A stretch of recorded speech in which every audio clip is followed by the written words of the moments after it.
Yes, bwana, mambo vipi mdau wa soka? Niweze kukaribisha tena tuweze kutazama matukio mbalimbali ambayo yameweza kujiri katika mchezo wa dabi ya Kariakoo, mchezo ulioweza kukikutanisha kikosi cha Simba Sport Club ambaye yeye alikuwa mgeni katika mchezo huo katika visiwa vya Zanzibar katika dimba la Amani Stadium. Mwenyeji alikuwa Young Africans.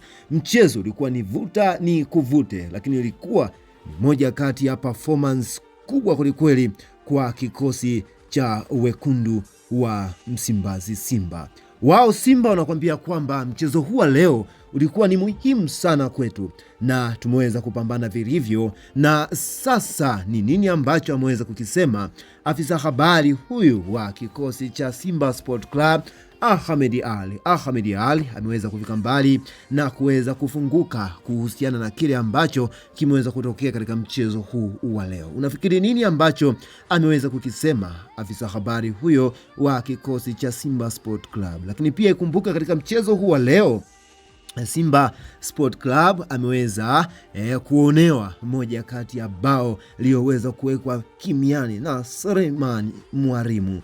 Kumbuku ya kwamba Mwalimu aliweza kupachika bao ndani ya kikosi cha Simba, lakini Lazmen ama Kibendela akaweza kusema ya kwamba si goli halisi, ni offside. Lakini kwa picha za marejeo tulizoweza kuzitazama, tuliweza kuona ya kwamba ni reality, ni bao sahihi ambalo Simba ameweza kulifunga. Unafikiri nini kiweze kufanyika katika matukio haya ya dabi? Na asilimia kubwa ya matukio ya dabi mara nyingi tumeweza kushuhudia kikosi cha Simba ndicho ambacho huwa kinaangamia kwa kuweza kuamuliwa na waamuzi ndani ya dimba. Niweze kusema ya kwamba rasmi sasa Simba Sport Club tumeweza kushuhudia wakiweza kusema ya kwamba tunahitaji waamuzi kama hawa waweze kuwajibishwa na wasiweze kurudia tena kutokana na kile ambacho wameweza kukifanya katika mchezo huu wa leo. Kumbukwe ya kwamba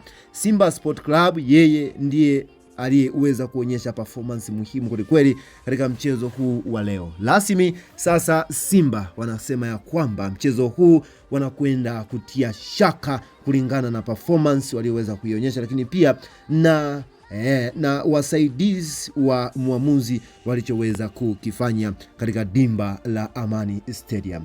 Walizani kutupeleka Zanzibar wataweza kutufunga, lakini wameweza kuambulia patupu. Bwana, hayo ni moja kati ya maneno ya watu mbalimbali na wapenzi wa kikosi cha Simba Sport Club. Bwana, unalipi la kuweza kusema? Endelea kutufuatilia, endelea kufuatilia taarifa zetu mbalimbali, na tutaweza kukujibu kuhusiana na kile ambacho kitaweza kuamuliwa kwa muamuzi huyu ambaye ameweza kutia doa ndani ya dabi ya Kariakoo.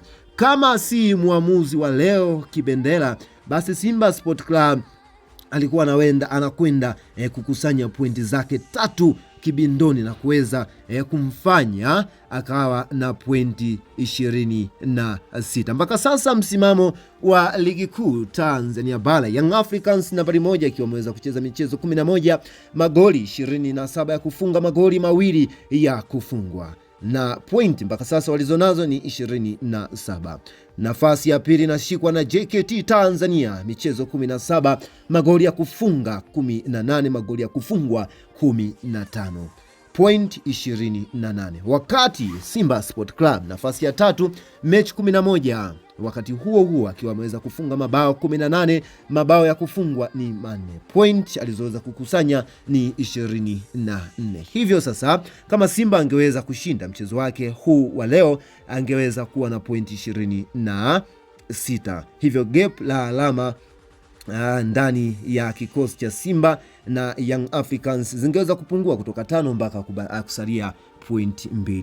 Nini ambacho una maoni yako mdau wa soka? Hakikisha unabonyeza neno subscribe iliyopo chini ya video yako ili wa kwanza kabisa kuweza kujipatia maoni mbalimbali. Unafikiri kwa kiwango hiki alichoweza kukionyesha mnyama mwituni Simba Sport Club, kuna kipi ambacho ataweza kukifanya katika mchezo kadhaa? Unadhani Yanga ataweza kutoa taji la ligi kuu Tanzania Bara, lakini Simba Sport Club yeye ameweza kuonyesha ubabe ndani ya visiwa vya Zanzibar. Endelea kutufuatilia, endelea kusalia nasi kwa kubonyeza neno subscribe. Asante sana.